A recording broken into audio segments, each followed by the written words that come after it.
It's the Sean Widmer Podcast. It's a journal by someone that just really doesn't like to write. Thank you for tuning in. Sean Widmer Podcast. Going up late on a Monday, going up late. I'm actually recording this on Monday. Normally I record the day before the episode releases. I'm trying to get better with my schedule, just in general schedule. That includes work, family, friends, me time, just all of it. Podcast time. Trying to get better with it. So I'm way behind schedule this week because of a kind of a busy weekend. And so I think everything's getting pushed back a day. I'm recording the Monday episode on Monday. I think Trivia 21, it might come out late Tuesday, but it might come out Wednesday morning. Patreon people, I apologize for that. But again, I'm just kind of a day behind. We'll tell you why in a second.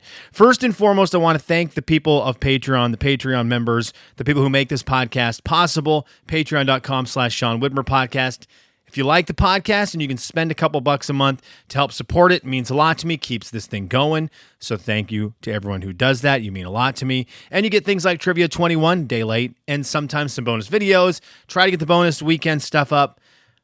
I thought I was going to have one this weekend. This weekend changed for me, and it's why we're a day behind on everything.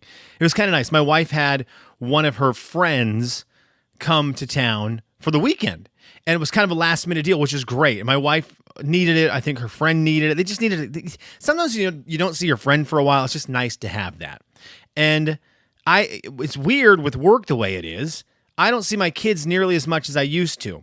So when my wife was like, look, Miranda's coming up. We want to hang out a bunch. I was like, go, do your things. Like, do not worry about house stuff. Don't worry about the kids and me and whatever. I want them. And so it was fun. Saturday, we did some stuff, and we'll get into that in a second. And then Sunday, I just took the kids all day and said, go. And that's not how that worked. That sounded wrong. They were going hiking, and they went to a movie and all this stuff. My wife was like, is that all right? I'm like, yeah, that's fine. I wanted to hang out with the kids and watch football. And so we did that. And it was just a really fun bonding day, but it was the whole day. Just the kids and I the whole day. By Sunday night, after Sunday Night Football was getting going, I was totally gassed. And when I normally would record the podcast, I was hardly able to keep my eyes open. So the weekend got me one day behind. So that's why we are where we are. Let's start the podcast off, though, how we always do. We go to iTunes, we check out the reviews. If there is a 5-star review, this is when we read it right now, but there never is. And so that means I get to give a shout out of my own. And I shout out the guys who are on my hat. I'm on YouTube. I don't want to turn around. Them Seattle Seahawks, 1-0, baby. I watched a lot of football this week. Thursday night football, Friday night football. I watched almost as much football as I could on Sunday, including the Seahawks game. I'm watching Monday Night Football, taking a break from it. Love the Manning cast. But I got to give a shout out to my Seattle Seahawks. 1-0, taking out the Broncos. I understand the Broncos aren't good. Bo Nix isn't good. I get that. I get that the defense maybe didn't look great. I understand the special teams was not great. I understand there was 2 safeties in the game. I see the flaws, okay? I see it. Haters, and there's still a lot of Seahawk haters out there. It's crazy to me, but they're still out there like wildfire. But overall, I thought it was pretty good. I thought the defense looked good, fast, a couple interceptions. They're just getting to the ball quickly. They were getting to wide receivers quickly. Again, I understand this is not the best team in the world, the Denver Broncos. So, yeah, when the Niners play them and they've got Ayuk and Debo coming at you, this running back that's replacing Christian McCaffrey, who's a freak right now, Mason, I get it. There's a lot of speed, and it's going to be speedier than the Broncos, but you start to adjust as the season goes on. You start to get better. The defense, I thought, looked great, and I thought the offense looked fine. I understand, too. I need to keep saying I understand. I see that there's a couple problems, right? The offensive line is still kind of stinky. We've had a stinky offensive line for eternity. The Seahawks will never have a good offensive line since Walter Jones left. Walter Jones, Steve Hutchinson, the pinnacle of great offensive line play, and then it was like terrible, and it just has never been great. And someone's always getting injured. We always get an offensive lineman injured every single game. So the offensive line is not good, and it's going to be the Achilles heel forever for this team, and it's going to be the reason why there's not a Super Bowl being won, because offensively, we can't stay on the field long enough to give our defense rest. Anyways, I did think the offense looked fine. I think depending on how this Kenneth Walker injury kind of shapes out, I think Charbonneau's good. I like the receivers, right? I like Jackson Smith and Jigba, even though he didn't have a huge game. I think DK is still a beast. He's hard to cover. He makes great catches, and apparently Lockett's still a threat. So I thought overall the team looked better than I expected, and you're 1-0. You're 1-0. So now it's a tough part of the schedule. I don't remember exactly who we played the next couple of weeks, but it's like the Patriots, someone else good, and then the Lions. And I should know off the top of my head because I love the Seahawks, but I'm choking right now. But it's a tough stretch coming down the line for the Hawks the next 3 weeks. But you're 1-0 to start. And it was fun to watch. It was great to watch the Seahawks. I love the throwbacks. After begging for the throwbacks for so many years, we get them now, and they can't wear them enough. I think they're beautiful jerseys. Okay, football. I loved it this weekend. Oh, it's so good to have the NFL back. Let's talk about something here. Sometimes you listen to the Sean Whitmer podcast, and there's a news story that's talked about, some pop culture stuff that's talked about, an opinion that's meant to be positive and something that is hopefully going to help you in a way to face the day with maybe a different outlook on something, cheer you up and all that. And then sometimes you get today's topic. And sometimes that's just what happens. And you get inside the life of the Widmers. But the Widmers today took on gymnastics. All right. And we did it as only the Widmers can do. My daughter is in gymnastics. And I got something about her and I've got something about me. As we just went in full wrecking ball into gymnastics today. And my daughter's 4, and she loves the idea of gymnastics. So we go to this little gymnastics class, every Monday. And she goes in, and they show them how to do, forward rolls, and they show them how to jump off a springboard onto a pad, and they hold them on a bar and do a rollover. And they do all these little, cool, basic welcome entry to gymnastics things. Get them on a little balance beam on the ground today, and they would do a somersault on it, which I thought was really cool. They have the higher balance beam. They'll walk across occasionally. And my daughter loves it. She just lives for it. When we tell her it's gymnastics day, she goes nuts. My daughter had a 50-50 chance. And this is not something where I'm saying this without having discussed it with my wife. My wife brings it up, okay? My wife's not that athletically talented. Okay, athleticism is not a trait when you say Anna Widmer. Athleticism isn't on that short list of here's the things Anna's great at. There's a lot of things she's great at. A ton of them. Karaoke, maybe the best in the biz. All right, maybe the best in the biz. Humor, high sense of humor for Anna. Hard worker, extremely high. Maybe too high on that one, all right? Working out, if I zoomed over here, you'd see all the workout stuff. There's so many things that she does so well and she's dedicated to. She's becoming a great cook. I think when we first started dating, she was like, I don't know how to cook. And now she's making everything. It's unbelievable. So Anna's got a laundry list of great things. Athleticism is not on that list. I'm not a freak of nature athletically. So that's not what I'm getting at here. But I am athletic. And I was good at basketball. I would say I was a little better than good. I wasn't amazing, but I was good at basketball. And I was decent at other sports. I could play baseball. I could play soccer.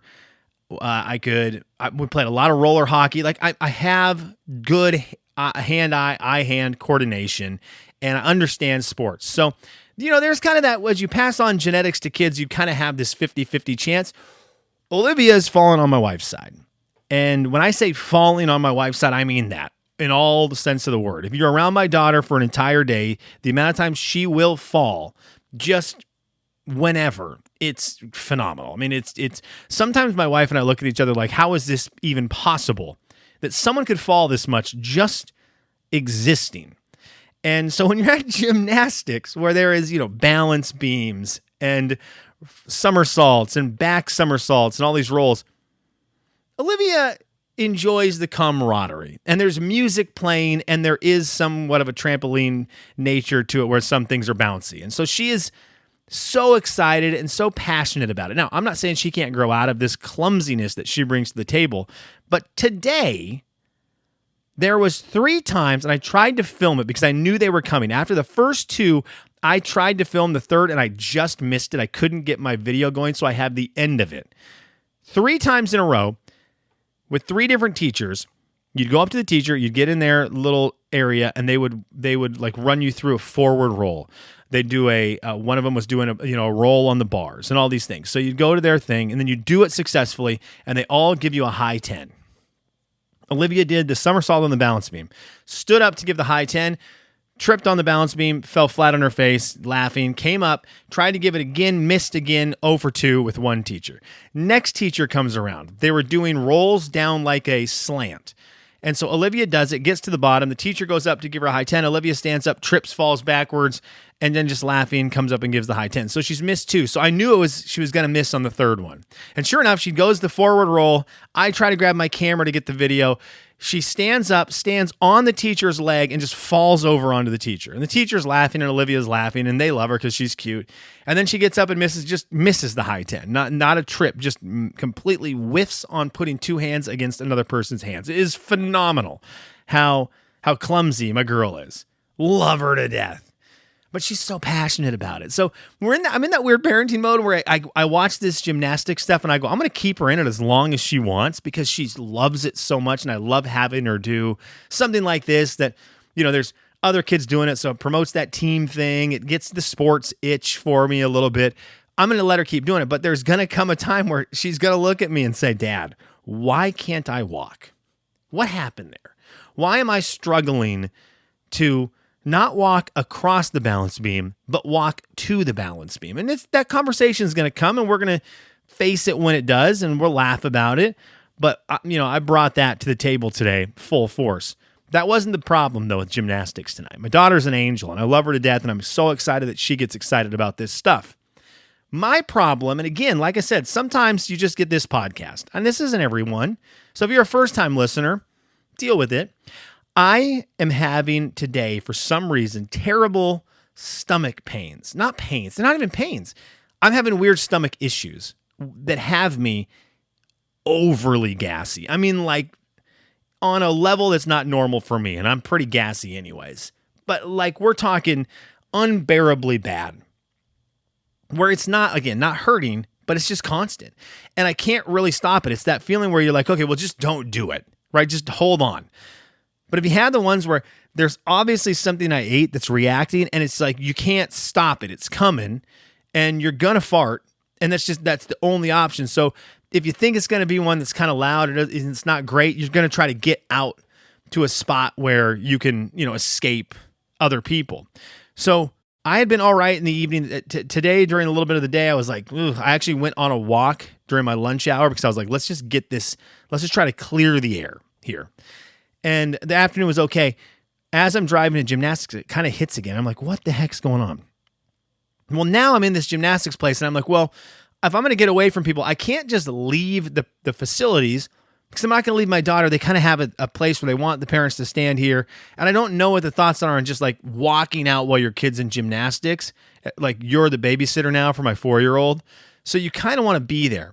So I'm thinking, well, if I stand by the door, I will like open it and like leave for a second. 2 dads are on phone calls directly outside the door. They couldn't take them in their car or anything. They're just right outside the door, right where my escape route was going to be. Right by the door, there's a couple of moms because there's a good window in. So I'm like kind of panicking, kind of sweating, like, oh, so you test the waters, right? You got to test the waters. And it's like, okay, concentrate. Can you just let it slide in a safe, slow, comfortable way? I will say that, again, we're just going to go in. We're into it now. Didn't smell. Then none of these, today, nothing smelled. So we're simply worried about sound. That's it. And so you're just trying to like slowly, but they're kind of powerful pressure ones with the upset stomach style. And it just kind of slowly, it almost hurts more this way. You're using so much abs to kind of try to regulate. And like the first one came out okay. And I don't think it was picked up by anyone in this crowded gymnastics little room we're in. And I'm like, okay. So I find this, I'm like kind of panicked because I realized, ooh, that was a little too close for comfort. So I'm trying to find one more spot, and I kind of settle over to a nook, where there's not a lot of people, and I'm like, okay, at least here I still have to be careful, but I've got a little more leeway here. And I'm like, okay, so I'm standing there, and I find the one's coming. I'm like, okay, well, I got a little bit, and I let it go, and it's decently loud, but I'm far enough away. Everyone's over to my right. I'm far enough away. And I look then directly to my left, right around this corner that I didn't really even know existed. And there is the mother of the girl my daughter always buddies up with in class. Not the random mom of some random kid who my daughter never talks to. No, the girl my daughter has decided is her gymnastics friend. Her mom is maybe 4 or 5 feet away around the corner. And I don't know how you come back from that. I don't know if you do. I think you pull your kid from gymnastics and it's on dad, or mom's the only one who can take her from this point forward. But it's a demoralizing thing because I'm 42, I'm not 16, and it's like, oh, and then you like, touch your nose, it's like, it wasn't me, or you like pull my finger, like, I know better. I should know better. And here I am sneaking off to let one go and not really checking the area, thinking I'm safe, not even realizing there was a corner around the corner I had already taken that kind of went towards a backside window that this mom was at. So that's where we were at with gymnastics today. And so, as much as I want to say my daughter fumbling 3 consecutive high 10s was our issue tonight, it wasn't. Her father farting right in front of the lady whose kid my daughter is friends with. That was the issue today. All right. There's gymnastics. Kelly's, what are you into? Man, I wanted to talk about James Earl Jones today. I forgot to do that before Kelly's What Are You Into? Because that's not Kelly's What Are You Into? Someone passing away is not what I'm into. But I forgot to mention it. James Earl Jones passed away today. And I do, let's do Kelly's What Are You Into first, and then we'll talk about that. I want to make sure my mind has it moving forward. What am I into? Well, I got to go back Saturday night. It had been too long since I got to go back to the lodge. Mike's Lodge. Mike, guy I met here in Lexington, one of my first weekends here. Not one of my first, like maybe 2 months in. I'd met my buddy Alex at Dungeons and Dragons night at the Rusty Scabbard on Tuesday nights. He has since left our game and gone to a new one. Alex, you bum. But we're good friends. We've remained good friends. And he had a bunch of buddies in town who he got me incorporated with who just hang on Saturday nights. They go to Mike's house. Mike made a lodge. I think I've talked about this in an episode before. Mike made a lodge in his backyard, 2-story lodge, probably about 35 feet long, maybe 12 feet deep. And like I said, it's got a second story that has like an office area for him where he has a bunch of his nerd stuff, paints his minis and that kind of stuff. Then down below, he's got a dartboard and some couches, and his wife has an area where she grows sprouts. It's sick. But outside of it, there's a table, there's a bar, and it's just a place to hang. And it's got the chillest, greatest vibes. He plays jam band music. So there's a lot of like jam band and folk indie music, very low key. A lot of stuff from the late 70s, early 80s, and it's a really cool sound. It's just, it completes the vibe of the lodge. And everyone just kind of hangs, and we'll play games and we'll talk, and there's some drinks, and it's a good time. Just really relaxing. I love it. But this week we played a game I had not played in a very long time. And I want to give a shout out to Chinese checkers. I don't know the last time you played Chinese checkers. It had been maybe over a decade for me. Maybe even longer. If it wasn't the mid 2010s, it was the early 2010s. Because I know that I had played it I had a buddy who worked at the radio station who really liked it. And I went to his house a couple times for NBA games, NBA playoff games, and he had Chinese checkers. And I remember I was like, let's play Chinese checkers. And we did. And he and his roommate and I played. So 3 players. Well, we had 5 players for this one, and it was spectacularly fun. I don't know when you played Chinese checkers last, but if you've got a good number, I think 5 was awesome. I think 4, 5, 6 is the number. Because I'd played it with 2, I'd played it with 3. But adding that, Chinese checkers, you're on one side of a sort of a star-looking shape, and you're trying to get your pieces from your side to the exact opposite side by moving them either one space, your marble one space, or jumping your marble as far as you can until it can't make another jump. And so it's, there's so much strategy to it because you're trying to position your pieces for jumps, utilizing other players' pieces, but also not open the door for other players to use your pieces to make extremely good jumps for them. So there's like this great strategy of offense and defense in Chinese checkers, and I had not played it forever.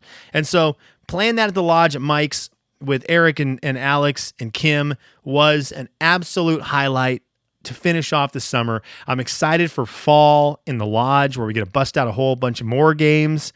I think we're going to play a game this weekend that I'll talk about next weekend, but I want to wait if we play it. But there's a game that's on tap that's way more nerdy, a strategy game, kind of like Risk, that I'm excited to talk about. If we play it this weekend, that'll be fun.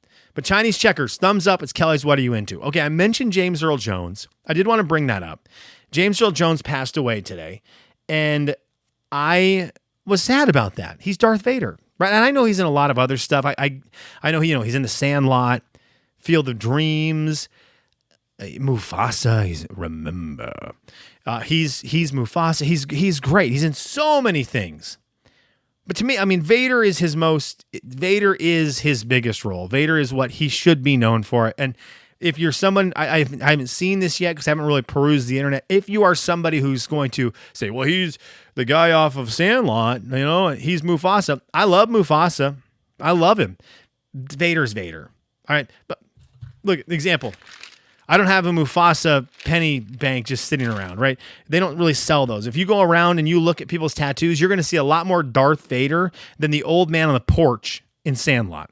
Vader is his role. Vader is one of the most all-time legendary movie characters ever, and that's James Earl Jones. So you can't really come in here and say, well, Sandlot guy will Field of Dreams guy, when one of the most iconic just characters ever is James Earl Jones. So he's Vader. He passed away. Such a prominent name, such a prominent character from my life. I was bummed out. I was sad about it. It makes me want to go back, watch New Hope, Empire Strikes Back, and Jedi, just to hear his voice, doing the Vader stuff, killing it, just crushed it as Vader, and it will be memorable forever. And of course, the other roles are great. Mufasa as a kid. Mufasa was such a cool character while he was alive.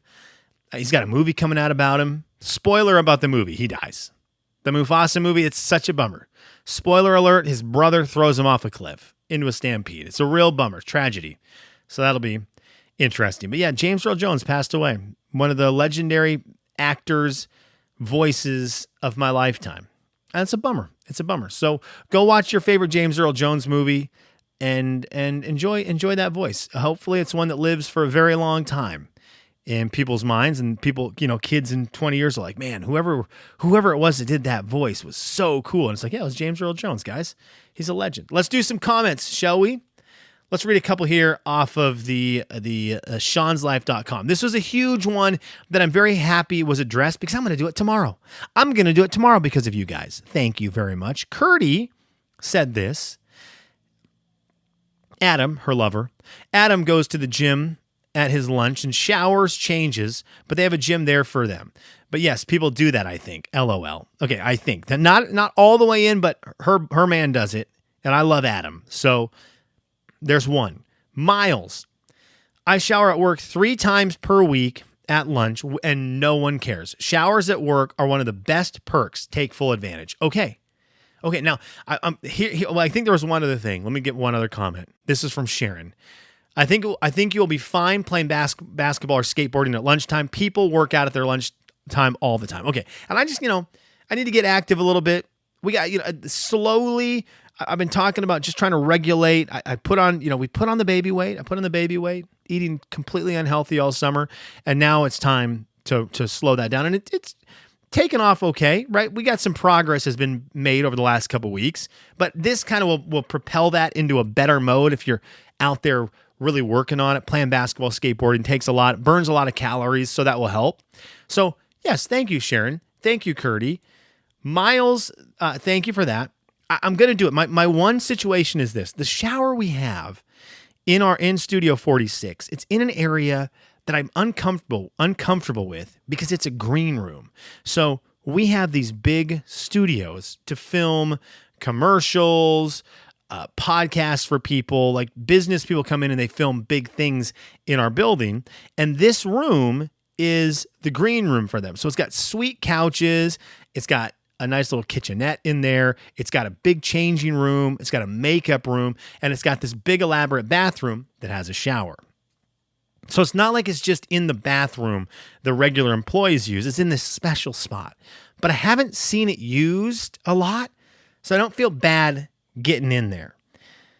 Anyways, I'm going to do it tomorrow. We're going to see what kind of response it gets. And if it even gets a negative response at all, I'm going to bail on it. But thank you to the thumbs up, the votes of confidence from you guys. That was huge.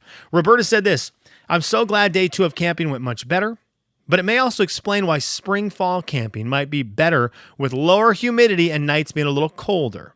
A tent never seems to cool off after daytime temps in the 90s. Roberta, it doesn't. It's a humidor. It's the hottest place you can be. In a tent after a 95-degree day in the humidity of the South. It's the dumbest thing I've done, but boy, I loved it.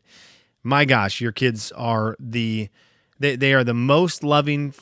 Kids decide to be the most loving when the opportunity of uncomfortable presents itself at the maximum. And that's what they did. It was so fun. I think I had one more comment off of YouTube over here. Ronda Reinecke said this: I had the same experience with rain and camping. Haven't gone since. I'm telling you, that rain experience where it rained out of nowhere and everything was wet.